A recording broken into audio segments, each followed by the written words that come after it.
विकास संवाद की पहल संविधान संवाद कार्यक्रम के तहत प्रस्तुत नागरिक चक्रम की कहानियां।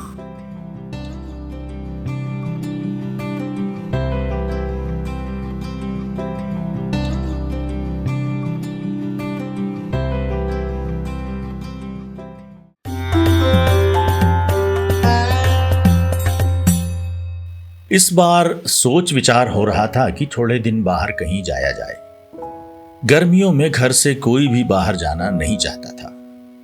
तय हुआ 20 दिसंबर को दादा दादी के यहां जाया जाएगा। चक्रम 16 साल का हो गया था और वो आखिरी बार गांव तब गया था जब वो 9 साल का था। किसी ने कहा कुछ दिन साफ और ताजी हवा तो खाने मिलेगी। किसी और ने कहा और अच्छा खाना भी, वहां गाय का शुद्ध दूध और दही भी मिलेगा।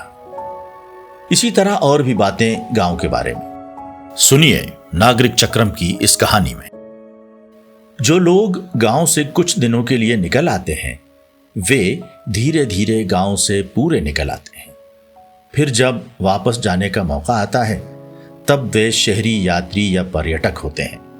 गांव देखने का एक मकसद शायद यही होता है कि चलो देख आएं कि गांव में लोग कैसे रहते हैं। सुना है वहां लोगों से ज्यादा समस्याएं रहती हैं। खैर तय हो ही गया कि इस बार पाली जाएंगे। पाली यानी चक्रम के दादा दादी का गांव। राधे श्याम जी यानी चक्रम के दादा गांव से कहीं जाना ही नहीं चाहते थे, तो शहर के जाल में फंसे नहीं। भोपाल से निकलकर 9-10 घंटे सड़क के रास्ते सब लोग पाली पहुंच गए। शाम हो गई थी। यूं तो रास्ते में कई गांव पड़े थे, लेकिन जिस गांव जाना था वहां पहुंचने का मनोविज्ञान ही अलग होता है। सब लोगों को अलग तरह की सुगंध आने लगी। वे मौका मुआयना करने लगे। वो जगह कैसी है जहां उन्हें 10 दिन गुजारने हैं। अरे यहां मोबाइल का नेटवर्क तो आ रहा है, चक्रम के चचेरे भाई सुनील ने चहकते हुए कहा। उसे शायद पाली के नेटवर्क से बाहर होने की उम्मीद थी। जब सब लोग घर पहुंच गए तो गांव के कुछ लोग राधे श्याम जी के घर आ गए। गांव में सबको पता था कि राधे श्याम जी के यहां मेहमान आने वाले हैं।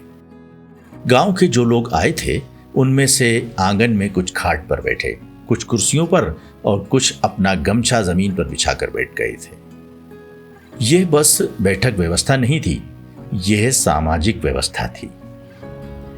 दूसरे दिन चक्रम जब घर से बाहर आंगन में बैठा था तो वहां उसी की उम्र के आसपास के कुछ युवा आ गए। उसी की उम्र के आसपास के रहे होंगे। तुम चक्रम हो ना? हमें पहचाना? जब तुम पहले आते थे तब हम सब एक साथ खेलते थे, उनमें से एक ने कहा। चक्रम बीते बरसों की यादों के पन्ने पलटने लगा। उसे प्रतीक और सुरेंद्र के नाम याद आ गए और उन्हें उसने पहचान भी लिया।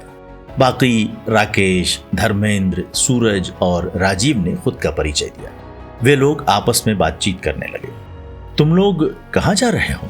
चक्रम ने पूछा। चलो हमारे साथ चलोगे क्या? हम बस खेतों तक जा रहे हैं, सूरज ने कहा। चक्रम ने घर में दादी को सूचना दी और उनके साथ चला गया। जब वे खेतों की तरफ जा रहे थे तो कुछ खेतों में गेहूं लगा था और कुछ में चने लगे थे। राकेश ने अपना खेत दिखाया, फिर धर्मेंद्र ने अपना खेत। राकेश का खेत बहुत बड़ा था। हमारे खेत में 3 फसल होती है, उसने कहा। तभी जमीन का एक टुकड़ा आया, उसमें कोई फसल नहीं लगी थी। यह किसका खेत है? इसमें तो कुछ भी नहीं है, चक्रम ने पूछा। ये हमारा खेत है, सूरज ने इतना कहा और रुक गया। हमारे खेत में सिंचाई का कोई साधन नहीं है। खरीफ की फसल तभी हो सकती है जब खेत की सिंचाई का साधन हो। लेकिन तुम्हारे खेत में भी तो सिंचाई हो सकती है, चक्रम ने पूछा। वो जिज्ञासा से भरता जा रहा था। 3 बीघे के खेत में सिंचाई की व्यवस्था कैसे जमाएंगे? पहले हाथ में 1.5 लाख रुपए चाहिए। अब तो भरोसा भी नहीं रहता कि पानी जमीन से निकलेगा या नहीं। जमीन का पेट भी तो अब खाली है। और तो और परिवार पर पहले से ही 48% ब्याज का कर्जा बैठा हुआ है। सूरज की बात से समझ आ रहा था कि उसके भीतर कितनी हलचल मची हुई है। ऐसा लग रहा था मानो वो इस सवाल का जवाब खुद को हर दिन देता है। राकेश और धर्मेंद्र सूरज के उस चेहरे की तरफ देख भी नहीं पा रहे थे। उन्हें पता था कि सूरज की बात के पीछे कुछ और भी है।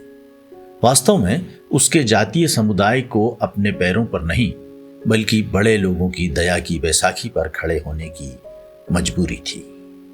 चक्रम को समझ आ रहा था कि खेत केवल खेत नहीं होते हैं, छोटे खेत भी होते हैं और बिना सिंचाई वाले खेत भी। थोड़ी देर बाद सब अपने अपने रास्ते चले गए। रात ठंडी थी, पाला पड़ना शुरू हो गया था। सब लोग आंगन में पल्ली ओढ़े बैठे थे। सचमुच चक्रम ने पहली बार ऐसा खुला आसमान देखा था। तारे बहुत साफ साफ दिखाई दे रहे थे। तीसरे दिन चक्रम गांव के स्कूल गया। अभी स्कूल की छुट्टियां नहीं हुई थीं, स्कूल चल रहा था। राकेश उसे स्कूल में ले गया। कक्षा 8 तक के स्कूल में कुल 2 शिक्षक थे। किसी कक्षा में बड़े बच्चे छोटी कक्षा को पढ़ा रहे थे तो किसी कक्षा में कोई शिक्षक था ही नहीं। सब बच्चे जमीन पर बैठे हुए थे। कुछ बच्चे एक अलग कोने में बैठे थे। प्रीति तो अपने छोटे भाई को गोद में संभाले हुए थी। उसने पूछा, यहाँ टॉयलेट कहाँ है? उस दीवार के पीछे। यहाँ के टॉयलेट में बस दीवारें नहीं हैं, किसी ने कहा और सब हंसने लगे। चक्रम स्कूल में बच्चों से मिलने जुलने लगा। कोई कोई समाज अभाव को, कमी को पूरी तरह से अपना लेता है, मानो वे उनका कोई अपना हो। शायद वे मान लेते हैं कि बाकी लोग तो साथ छोड़ देते हैं, गांव में अभाव साथ नहीं छोड़ता। चक्रम, सुनील और प्रीति बस स्टैंड से वापस घर जा रहे थे। तभी उन्हें एक व्यक्ति दिखा। वो साइकिल की मरम्मत कर रहा था। उसे कहीं देखा है, नाम याद नहीं आ रहा है। ऐसा सोचते सोचते चक्रम उस व्यक्ति के पास जाकर खड़ा हो गया। उस व्यक्ति ने चक्रम को पहचाना और चक्रम ने उसे। वो तो महेश था। महेश के घर में पहले बांस का सामान जैसे डलिया और सुपड़ा आदि बनते थे। दादी कई बरस पहले वही लेने भेजती थी। वहां मिला था महेश। अरे, ये काम कब से शुरू कर दिया? और पढ़ाई? चक्रम ने पूछा। ये सब छोड़ो चक्रम बाबू, यहां बैठो। बहुत अच्छा लगा आपको देखकर। यहां वहां से 3 कुर्सियों की व्यवस्था करके महेश ने खुशी से उनकी आवभगत की। चक्रम कुछ और जानना चाहता था।